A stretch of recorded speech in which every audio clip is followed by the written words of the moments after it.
Good morning to you all. I'm just going to explain Tuesday's lesson, but first of all, I'm going to go through the answers to yesterday. If you have a purple pen at home, obviously use that. If not, just mark with a pen or pencil.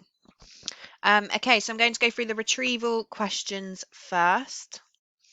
So the answer to number 1, what ended on the 8th of May 1945? The Second World War. Why was the last 6 years difficult for the people of Britain? Because they had suffered tremendously, and you could add to that by putting due to bombing, rationing, loss of soldiers. You definitely get the mark. C, who had surrendered? Germany or the German army. Okay, inferences. Now, I've written 3 down here in green. You may have more than that. And as I said yesterday, as long as you've got evidence for your answer, it will be correct. So my inferences are, I can infer the children are happy because they're all smiling and waving flags.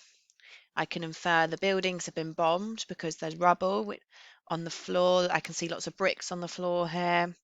I can see here that the building looks really, really in a bad way. My third inference, I can infer this is Britain because they're holding the British flags here. Okay, then we asked you to look at the second picture and again make inferences. Again, I may not have them all here. You might have some that I don't have, which is completely fine as long as you have got evidence. So I've written, I can infer they're celebrating because there's bunting, which is this here, and often bunting is used at parties, weddings, and normally for a celebration. Number 2, I can infer that they are happy because they're all smiling. So looking at all these faces here, people look like they're smiling. I could say I can infer that possibly these are people who have been in the war, looking at what they're wearing, possibly. And another inference, I can infer this is a busy place, possibly London, because there are lots of people. And actually, I could be correct with my inference with these being people who've been in the war, because actually, if you look at these people stood here, they almost look like they're looking at these people who are possibly going past on this car. Okay, today's lesson then, Tuesday. More inferring from looking at pictures. So we want you to infer using evidence from the photograph. Another black and white photo here. So again, if you want to pause at this moment now to really look at the photo in detail, then do. Who do you think the man in the middle is here? Some of you, I hope, would know who this man is. Do you think he is important or not, based on what you can see here? So without your prior knowledge, just looking at this picture now, do you think he is important or not? And explain why. What do you think he's doing here and why? So, lots of clues in this picture. Really look at it closely. Same as yesterday. What 3 things can you infer from the photograph? Use evidence from the photograph to support your inference. And again, set it out in this way. I can infer because. Okay, then another picture for you to have a look at. Remember, these are real life pictures. So just to give you a clue as to who these people are, this lady here is actually our current queen now, obviously looking very young here.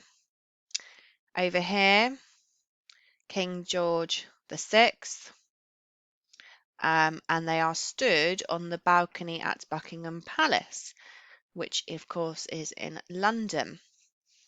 Again, looking at the picture closely, what can you infer from the photograph? And again, give us evidence, please. So now we want you to look and infer from a quote, not just a picture. So while the king and queen were waving to the crowds for the last time that evening, their daughters were secretly mingling with the jubilant crowds below them. What can you infer from this quote? The future Queen, Princess Elizabeth, later recalled, "We stood outside and shouted, 'We want the King.' I think it was one of my most memorable nights of my life. What does she mean when she says that quote? What do you think that quote means? I can infer because to really look at that closely, perhaps pause now, read it again to make an inference. If you didn't know, the man in the middle is Winston Churchill, and he was the Prime Minister in 1945, and he is still mentioned a lot today. I'm sure if you ask any of your parents, any of your grandparents, they will be able to tell you lots about him. He was speaking to Britain in this picture and explaining this picture in more detail. Huge numbers of people surged down to the Mall to Buckingham Palace, where King George VI, Queen Elizabeth, and their daughters, Princess Elizabeth and Princess Margaret, soon appeared on the balcony to wave the cheering crowds. They appeared 8 times to wave. Lot of times. Now, that's it for today's lesson. If you want to have a look at VE Day and see some real footage, there is loads out there on YouTube. I will post this link in the description for the video. The video does look like this. And if you click on the link that I put in the description, it will take you to this. But there's so much out there on YouTube. But have a look. Really, it's really interesting to see how they celebrated VE Day.